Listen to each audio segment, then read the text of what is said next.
There's a lot of things I think people need to take into account when you're really evaluating this Iran war for what it really is. You kind of need to look at the different aspects of justification that the United States and Israel are going to use.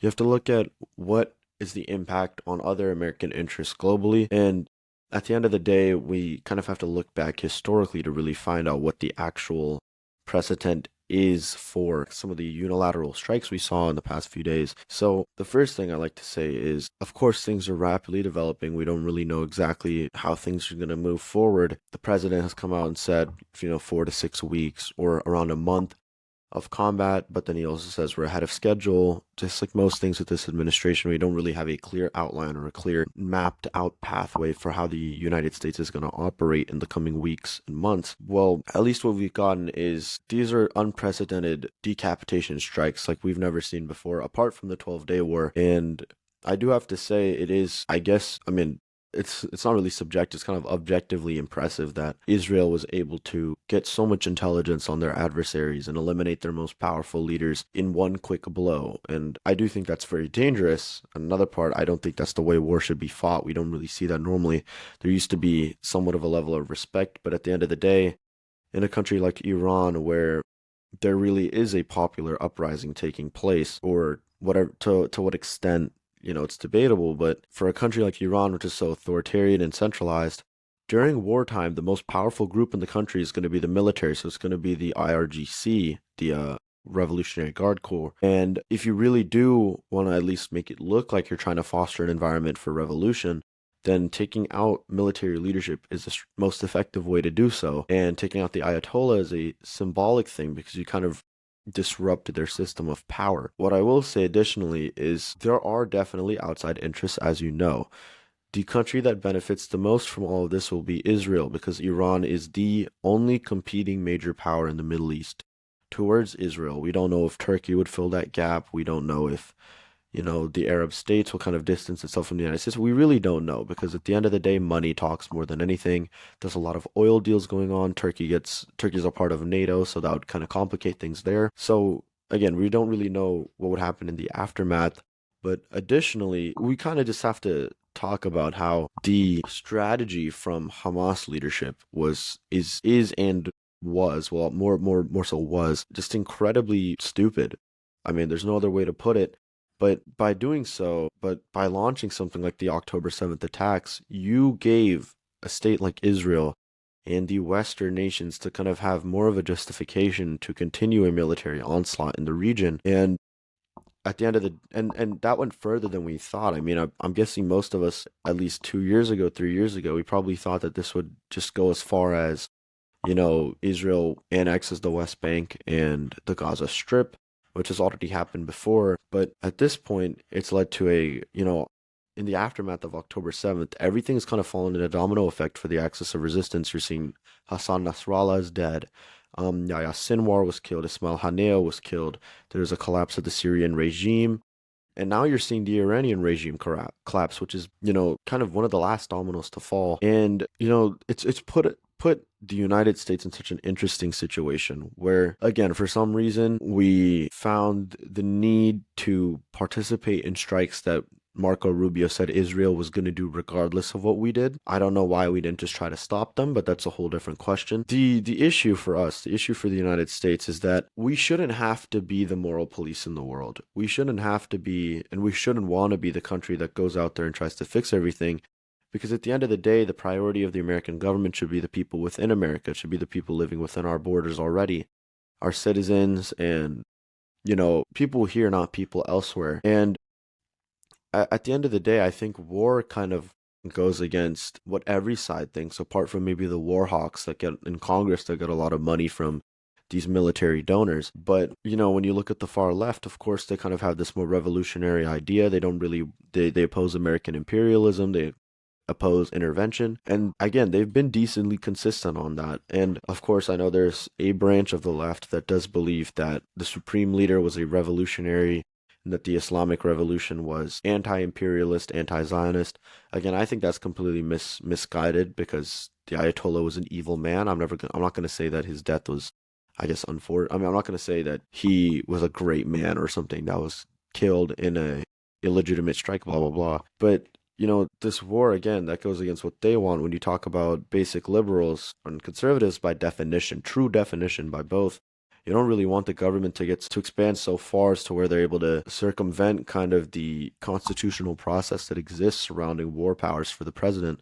And I think that's a big thing that needs to happen as soon as it can.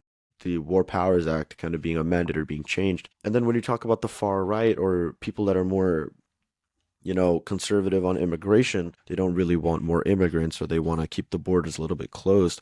It's the plaguing problem with the United States post World War II is that we go into these other countries, we create these crises, and then these people start to come here as refugees. So you're kind of in a moral dilemma because you can't go and bomb, you can't go bomb the living crap out of these nations and then, leave their population there to starve. It's kind of immoral. It's wrong. But at the end of the day, again, from my perspective, as kind of someone that I feel like I'm starting to identify a little bit more with a smaller government libertarian kind of standpoint. Not necessarily libertarian. I don't want to put a label on it, but someone that believes more in small government. The congressional issue is definitely big for me. And I don't like when we spend money on things that don't actually help American people. We're going to see a big spike in gas prices coming up. Aramco was hit earlier or a couple of hours ago as of filming. I'm filming this at 1:20 a.m. Pacific time on March 3rd, 2026. But this isn't in the real interests of the American people. I understand that there are benefits when we talk about geopolitics, but at the end of the day, this war isn't being fought for that. This war is being fought to help, our ally Israel kind of put itself in a stronger position. And at the end of the day, it's profitable for the war hawks. It's something that war hawks want. It goes completely against what Donald Trump campaigned on of starting no new wars. This guy has been advocating for himself getting the Nobel Peace Prize. He's gotten a hand-me-down Nobel Peace Prize. He got the FIBA Peace Prize or whatever it's called. It's really, really questionable. Also, there's so many problems going on domestically. I think that this serves as a distraction away from what's been going on with immigration and customs enforcement, and also a big distraction from the Epstein files. We're seeing Bill and Hillary Clinton testify in front of the Congressional Judiciary Committee, and I think people are really ignoring the fact that Bill and Hillary Clinton, who are some of the best trained, those are two of the best trained lawyers in this country, or best trained speakers, honestly defended themselves pretty well. I'm not saying that they're innocent because obviously I don't like anybody that associated with Jeffrey Epstein. But they raised a good point, and Donald Trump seems to be steering away from the fact that now there's a certain amount of American people, or the people are starting to wake up, the people that are paying attention are starting to wake up, and they want him to testify. They want him to go out and be transparent because he doesn't get a pass from all of this.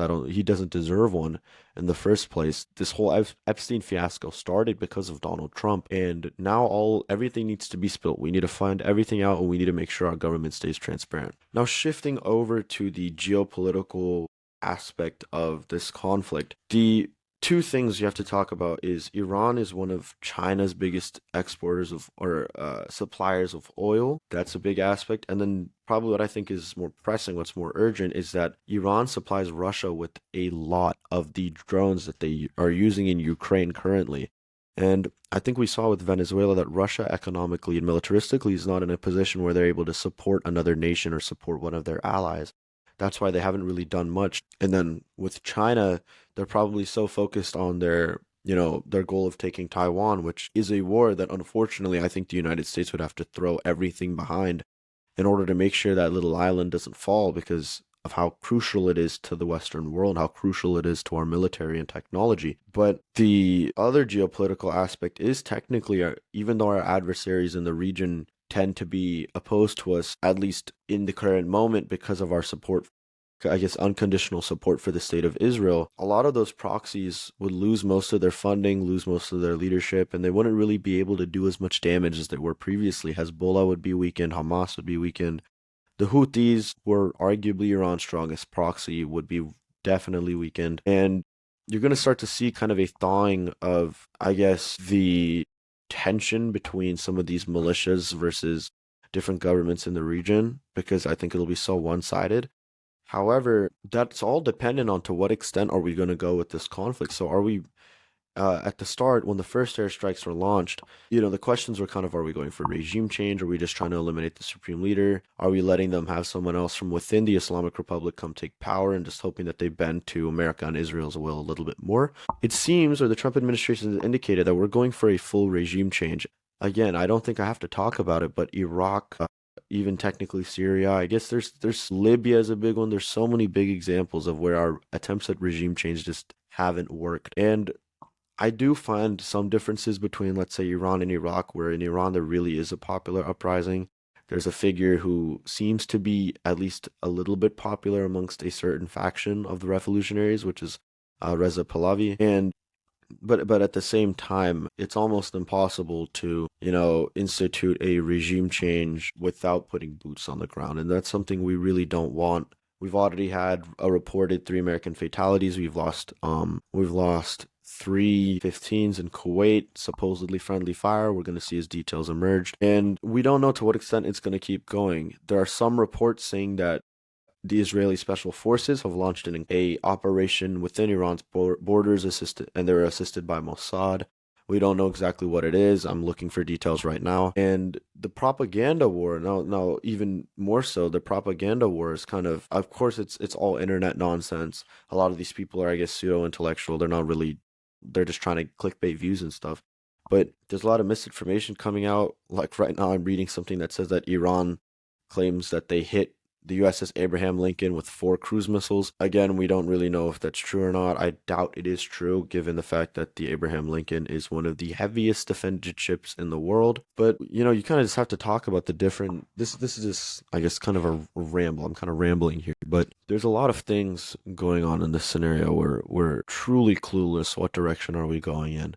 And I think that I'm at the point where if we're going to enter a conflict that was, I guess, inevitable, we're not really going to, I mean, it's pretty clear we're not going to back out. We're not going to quit because we started it. All we can really hope for is a quick, efficient, successful operation and hope that whatever casualties we have now is the most we're going to get. I would feel a little bit better, not great, but I'd feel a little bit better if Israel put its forces on the ground rather than us putting our forces on the ground.